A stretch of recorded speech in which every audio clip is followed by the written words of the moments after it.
Hello, today I'm going to be talking about my journey through the Porcupine River. The Porcupine River is a tributary into the Yukon River that goes through from Canada into Alaska. Here is my supply list that I'll be taking with me for the 2-week trip. Here are the first 7 days of meals that I'll be eating on my 2-week trip. There's lots of non-perishables as well as perishables. This is my second week of food for the 14-day trip. This is a lot more non-perishables. For my trip, I researched the 2 weeks worth of weather. It's going to be mostly sunny with almost no precipitation. During the second week, there is the only amount of precipitation here, and it's a very small amount, 0.01 inches. This is where I'll be driving to get my airfare to Old Crow, Fort Yukon. And that'll be my destination, Old Crow, where I'll start my journey. This is footage from my airplane ride up to Old Crow from Fort Yukon. I've sped it up a little bit so you don't have to endure the whole thing. The cost of chartering a plane up to Old Crow was about $350 US, and I spent about another $100 getting gear up to Old Crow from Fort Yukon. And this is Old Crow. It's a very tiny village, not connected to the road system. The only one in the Yukon Territory to not be connected. This is a native artist I met there. He goes by the name Paul Williams Jr. He does beadery and leatherworking. Hello, Sherlock Nice, Janai, Paul Williams Jr.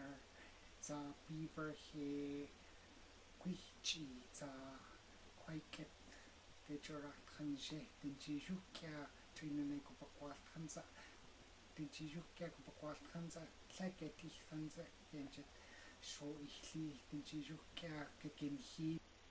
These are some of the things that Paul Williams Jr. would have made. He just showed you a couple of his that he did make.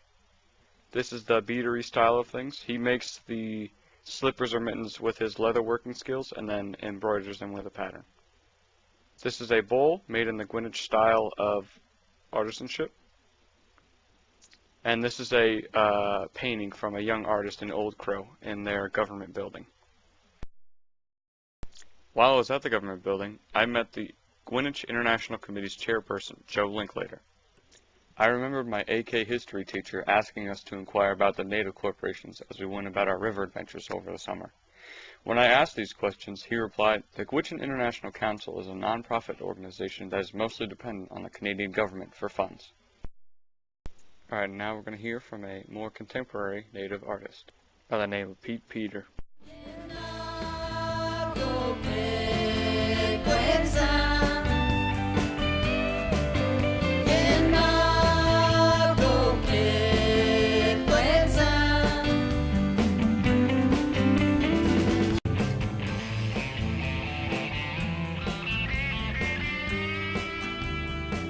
As you can see here, they're doing some traditional dance. The Gwich'in people believe that in the afterlife there is a giant garden in which the plants and animals will speak to them if they are good. The Gwich'in also believe in shamans, but usually they are reserved for very rare and powerful people. They like to worship on their own. After spending the day in Old Crow, I finally set out the next morning on my trip down the Porcupine River. During the morning there are the usual gnats, flies, mosquitoes, and all other sorts of pests. My first day out on the Porcupine River had some great sights. There were lots of caribou, I saw some beaver in the water, I even saw a bear scratching its back on a tree. Unfortunately, the second day wasn't quite so nice. There was a lot of rain early in the morning. I didn't see a whole lot of wildlife that afternoon. I also ended up tipping my boat later that afternoon, and I settled in earlier on the bank early that evening for a fire so I could warm up and get dry. Day 3 passed without a lot of event, but on day 4 there was a nice evening sun for about an hour while we set up camp and made dinner. Early on the morning of day 5, we passed the Rampart House, an old house built at the turn of the 20th century. It was an eerie sight to see such an abandoned structure. This is where the Rampart House is. It's only about 60 miles outside of Old Crow, and I'd been taking too much time. I need to start speeding things up. I had made good progress since day 5, but now I was entering the small stretch of Class 2 rapids that was on this river. Here are the highlights of that.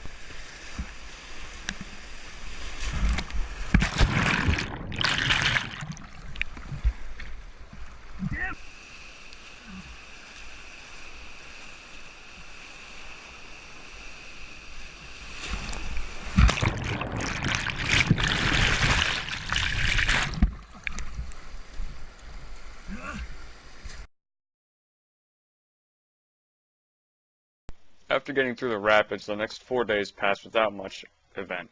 There was a couple of nice sunsets, and it was just sunny all day. At around midday on day 10, I met an old man canoeing up the river.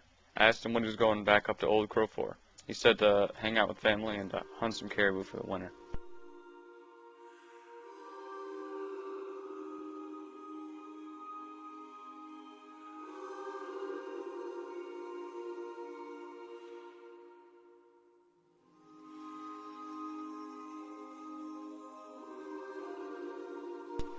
On my last day's ride into town, I hit a rock underneath the surface of the water and my kayak broke.